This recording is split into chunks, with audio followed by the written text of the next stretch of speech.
నయన్ రాజేంద్ర రెడ్డి గారు ఉన్నారు, మాట్లాడదాం సార్. సమావేశంలో ముఖ్యమంత్రి ఎమ్మెల్యేలపైన ఆగ్రహం వ్యక్తం చేసినట్టుగా తెలుస్తూ ఉంది. సరైనటువంటి స్టేట్మెంట్ ఇవ్వట్లేదు, పని వల్ల పార్టీకి నష్టం జరుగుతుంది. అసలు ఏం సమావేశంలో ఏంది ముఖ్యం? అన్ని తప్పుడు ప్రచారాలు, ఎవరి మీద ఆగ్రహం వ్యక్తం చేయలే.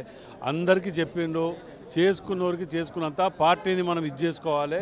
మనం ఇంత పెద్ద సంక్షేమ పథకాలు చరిత్రలో ఎక్కడ ఇవ్వలే, ఇవాళ మనం ఇస్తున్నాం. దేశంలోనే ఎస్సీ కేటగిరీ డిక్లేర్ అయిన, కోర్టు డిక్లేర్ అయిన గంట లోపల పెట్టింది మనము, దాన్ని ఇంప్లిమెంట్ చేసింది, క్యాబినెట్లో ఆమోదం చేసుకుంది మనము. వీటన్నిటి ఇట్లాంటి అన్నీ కూడా సన్న బియ్యం ఉన్నది. సన్న బియ్యం వాళ్ళు ఎన్నడూ ఇయ్యలే. ఒకడంటాడో మేము ఇస్తాను సెంట్రల్ గవర్నమెంట్ అంటాడు, మరి అన్ని రాష్ట్రాలు ఎందుకు వెళ్ళేలా బాబు అని సపోర్ట్ చేయడు.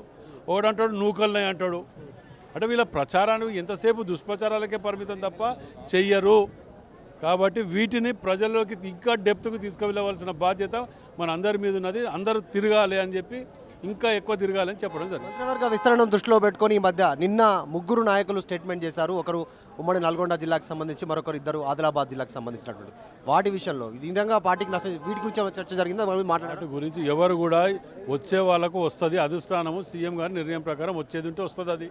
అంతేగాని బయటికి వెళ్ళి మాట్లాడటం వల్ల పార్టీకును వ్యక్తులకు నష్టం జరుగుతుంది.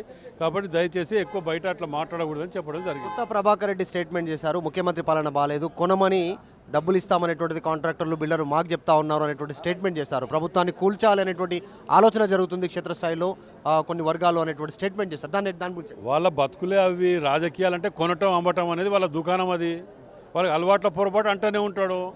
వాళ్ళకి అలవాటే కదా బతుకు. పొద్దుగా లేస్తే ఎవరిని కొనాలి, ఎవరిని ముంచాలి, ఎవరిని కబ్జా పెట్టాలి, రేపో మాపో జైల్లోకి పోయేటోళ్ళు వాళ్ళు. అన్ని దుకాణాలన్నీ బయటకు వెళ్తాయి. వాడు మాట్లాడితే మనం ఏం చెప్పాలి? వాడు చివరిగా ఎమ్మెల్సీ కవిత కొద్దిసేపటి క్రితం నిజామాబాద్లో మాట్లాడారు. నేను రౌడీ లాంటి దాన్ని, నీ పింక్ బుక్లో రాసుకుంటున్నాను, ఎవరిని వదలను అనేటువంటి వార్నింగ్ చేశారు ఎమ్మెల్సీ కవిత. ఇక వారి గురించి, చరిత్రహీనుల గురించి మాట్లాడి ఏం లాభం? ఏ కేసులో పోయినరు, ఏడ పోయినరు, ఎక్కడ తిరుగుతున్నారు, ఏంటి? పింక్ బుక్ ఏంది? మేము పింక్ బుక్ కాదు, స్పాట్ బుక్ మేము ఓపెన్ చేస్తే రేపు పొద్దుగాలనే వీళ్ళందరినీ జైల్లో పెట్టగలుగుతాం. మాకు ప్రజలు ఇచ్చిన తీర్పు ఏంది? అభివృద్ధి చేయమని, ప్రతీకారాలు తీర్చుకోమని కాదు. వీళ్ళు దొంగతనాలు చేస్తారు, కబ్జాలు పెడతారు, లూటీలు చేస్తారు.